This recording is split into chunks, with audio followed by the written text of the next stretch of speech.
And we're back with Thursdays in the Kitchen with UT Extension. Starring Family Consumer Science agents Shelby Boyer of Trousdale County, Michaela Pedigo of Macon County, and Kate McCullough of Sumner County. And now it's time to sit back and enjoy as we see what's cooking in the kitchen. Hey everyone, it is Shelby Boyer here, and we are back with another episode of Thursdays in the Kitchen with UT Extension. Super excited to be here with you all today. I'm super excited to join you every week. We are here today to celebrate none other than our fathers. You know, Sunday is Father's Day, and they receive all kinds of celebration. They deserve all the celebration in the world. Happy Father's Day to all of the fathers out there, and we want to wish you the very best. So, today we are going to pan sear this ribeye, and I'm super excited to do this. My hands are washed, so let's get started. Alright, so there's not many ingredients that you're going to need for this pan sear of your ribeye, but there is a lot of steps that you have to take in order to make sure that this is perfect. So, the ingredients that you are going to need. Of course, you're going to need ribeyes, and I have 2 here that I've gotten from my local family farm. And then I've got some salt and some pepper that I'm going to be seasoning them with. Also, if you see in the bowl beside me, I have some butter, some unsalted butter, and it's very important that it is unsalted, and I'm only using half of a stick, because that way, if it is unsalted, you can season it however you want to. And then right beside it, I've got some Himalayan sea salt mix that's really got some good salt and ground pepper and garlic and onion and just so many great things. And if you find this anywhere, please make sure that you grab it, because we use it in our kitchen all the time. And I also got some Italian seasoning, because we are going to be making a butter to put over our steaks once they are finished. Also, you're going to need a cutting board that you're going to use to dry and pat your steaks before you pan sear them, and you're going to make sure you got some paper towels right there beside of you. Another thing that you want to make sure that you have when you are pan searing is a nice cast iron skillet. This cast iron skillet has been passed down from I don't know how many generations, but I know it was my granny's at least, and it has been seasoned and really just taken care of. So we are going to use this, and it's very important that you use this as you pan sear your steaks, because it's going to heat up the whole pan and be able to cook your steak nice and form a nice crust. Also, you're going to need some tongs to make sure that you can rotate your steak how you need to when it's in the pan. First thing that I'm going to do is I'm going to turn on my eye, and I'm going to make sure that I turn it on to a pretty high heat and get my pan started heating up, and then I'm going to go work on my steaks. Okay, so I have 2 beautiful ribeye steaks here. They're very lean, as you can see. Got a good nice fat content on them, and I'm really excited to use these because I know what went into them and who fed them. But anyway, what I'm going to do is I'm going to take them out of my bowl here, and I'm going to sit them on my cutting board. You want to make sure that you have a different cutting board for this, like a plastic cutting board that you would use instead of, like, if you had a wood cutting board that you would sit out for vegetables. You want to make sure that you have a different surface so nothing cross-contaminates. So I got my steak sitting here. So then what you're going to do after you get your steaks out of your bowl is you are going to take your paper towels and you are going to pat them dry. This really helps them get a nice good sear when they are in the pan. So I'm going to pat them dry. And you see all of this moisture that comes off of them? I've layered my paper towels just for that purpose. Okay. And then what I'm going to do after that is I'm going to wash my hands, because sometimes you do get some gunk on your hands. So I'm going to wash my hands, and then we are going to season our steak. Season my steaks now, and I'm going to just take some of this salt and kind of take some and just rub it all over my steak.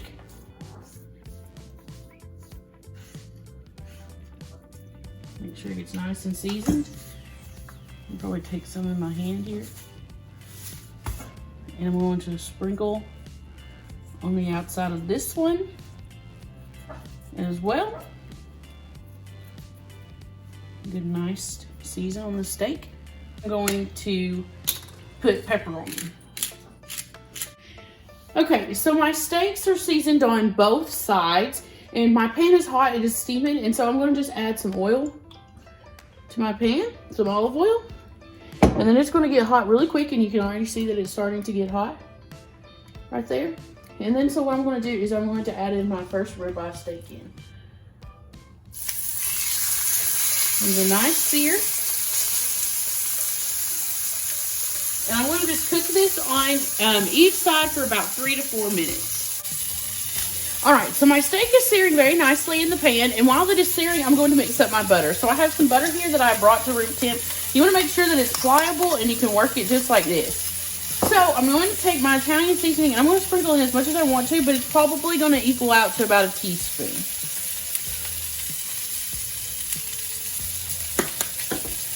And I got that in there. And then the next thing that I'm going to put in here is this Himalayan pink salt with black pepper seasoning.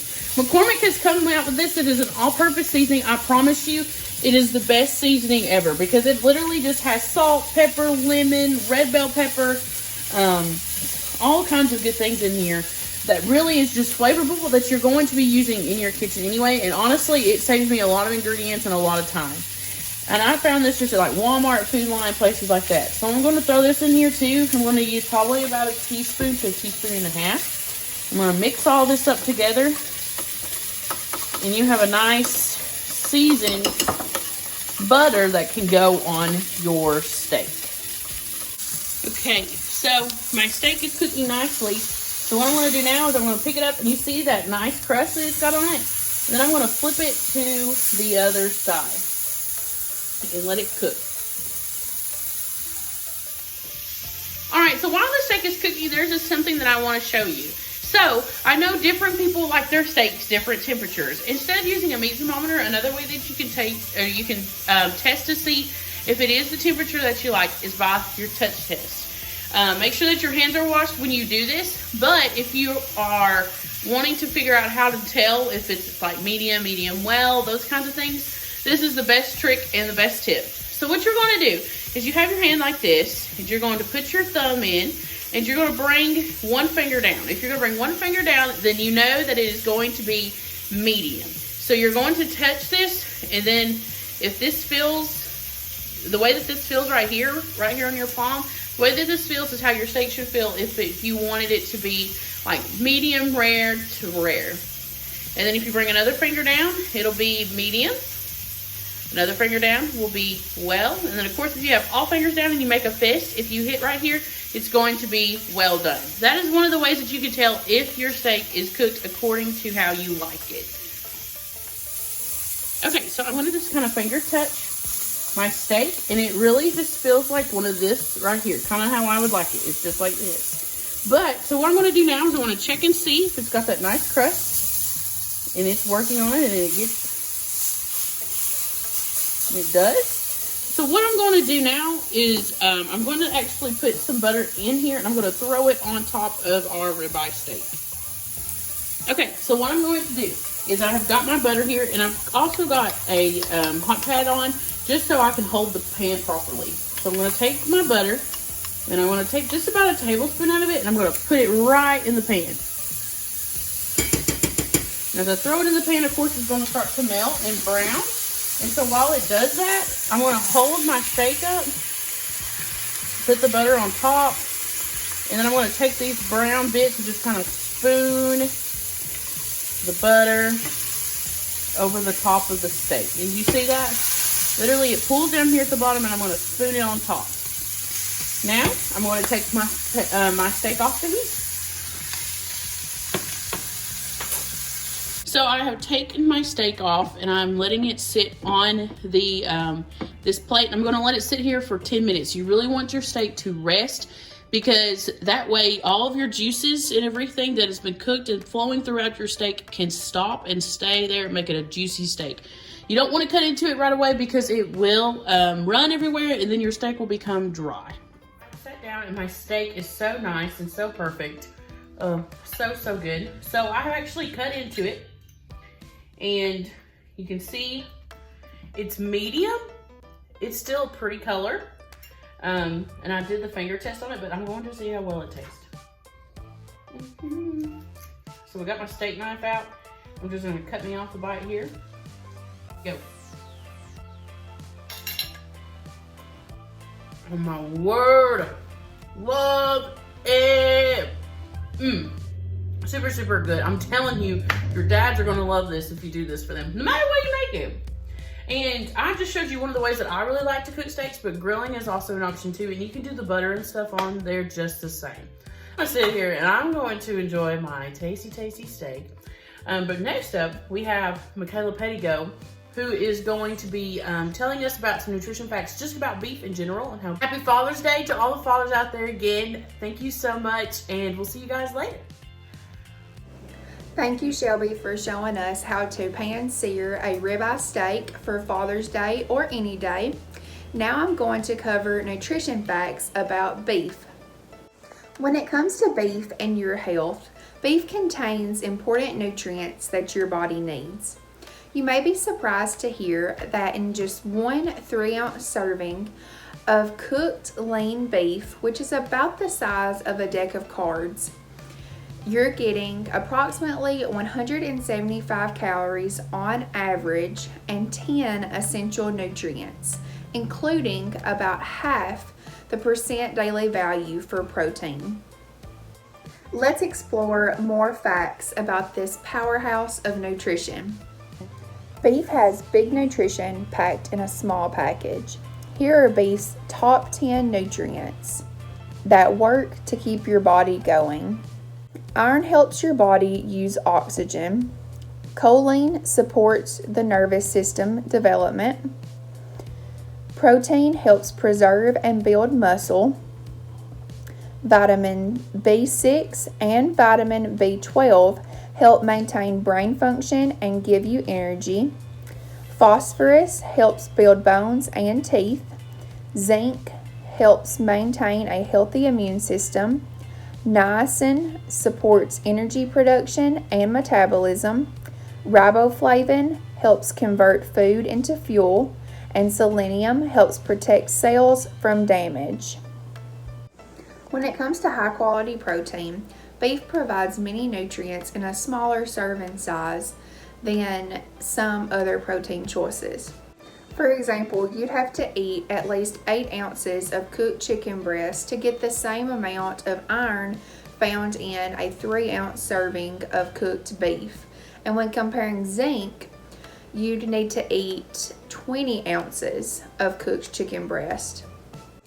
Now let's look at how much of other foods that you would have to eat to equal the 25 grams of protein found in 3 ounces of beef. This chart shows what 25 grams of protein looks like in various foods compared to beef that's shown at the bottom of the chart.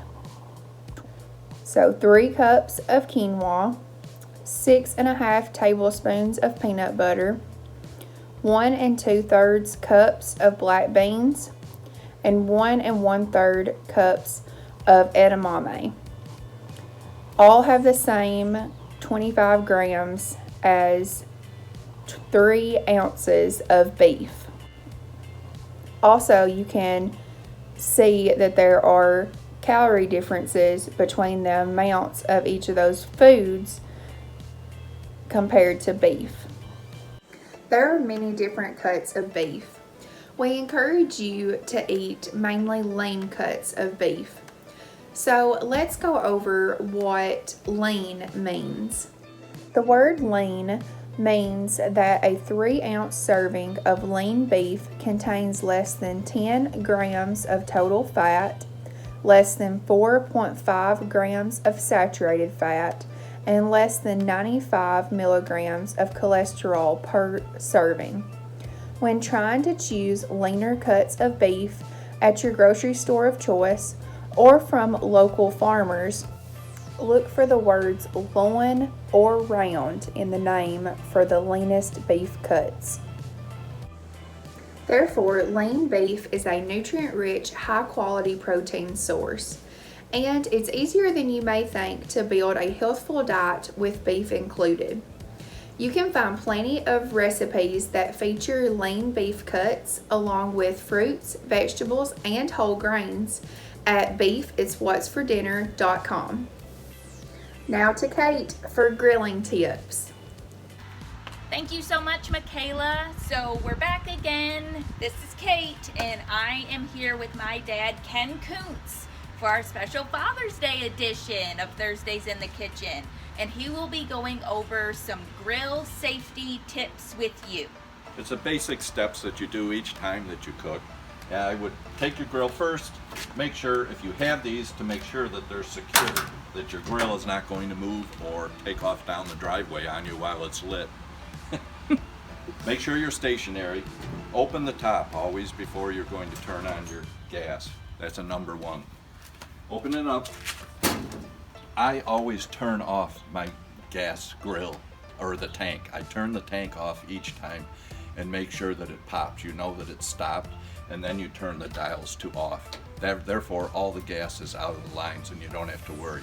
I store mine in the garage. Okay, you turn your gas on, and another thing to do each time, not each time, but occasionally, check your drip pan. I buy these, you can buy them at Walmart, any place, and you replace your drip pan. You do not want to get too much grease in your grill. Underneath you can get a flare up and your whole grill will be on fire, and you never want to have that happen. So your drip pan, that's a small one that catches it. The big one, where that grill pan fills up from, this is somewhat, you don't have to keep them sparkling clean, but get the debris off of it. And that collects your grease, which goes down into the drip pan. The grill's on. I'm not starting it up now, but you can when you have it fired up. I find another interesting item to get and keeps your grill less maintenance for you are these that can be purchased Walmart, anywhere. You can cut them in half if you're only having a couple burgers, and this you can put on with numerous steaks, or you can have both of them on. Keeps less maintenance, less cleaning on the grill grates themselves. Obviously put it down when you're cooking and away you go. I put down also a little bit of this grill. It's a grill spray. You do that before it starts. You can do it while it's going, not really recommended though, but get the grills with a little lubricant on them so you don't have as much debris stick to it. What I do is fire it up to maximum when I first start. Put this down, you'll go up to about 600 degrees, which is pretty hot. When you come out with your steaks and or chicken, I do it even with chicken, but with steaks, sear it. You're on the hottest, you put it on your burger steaks, sear them one side, go back to like not even a minute or two, other side, sear it. That keeps all the juices within whatever you're cooking. Keeps it in the center of the steak. And then I turn it down to medium or half, 3/4 way or halfway. Don't keep it on high, you burn your steaks, but sear them to get the juices inside. And watch out. Keep an eye on your watch. I cook maybe 5 minutes for a steak, flip it over each side. You're going to be doing chicken a bit longer. You want to make sure the poultry's cooked. So you should parboil it beforehand. That's up to the individual. But if you do that, you're looking at probably 10 minutes for the chicken. Steaks go 5 to 10 minutes, depending on the heat that you do it. And that's about it. We hope that you find all of these tips very useful, and we hope all of you have a very special Father's Day. And until next time, bye-bye.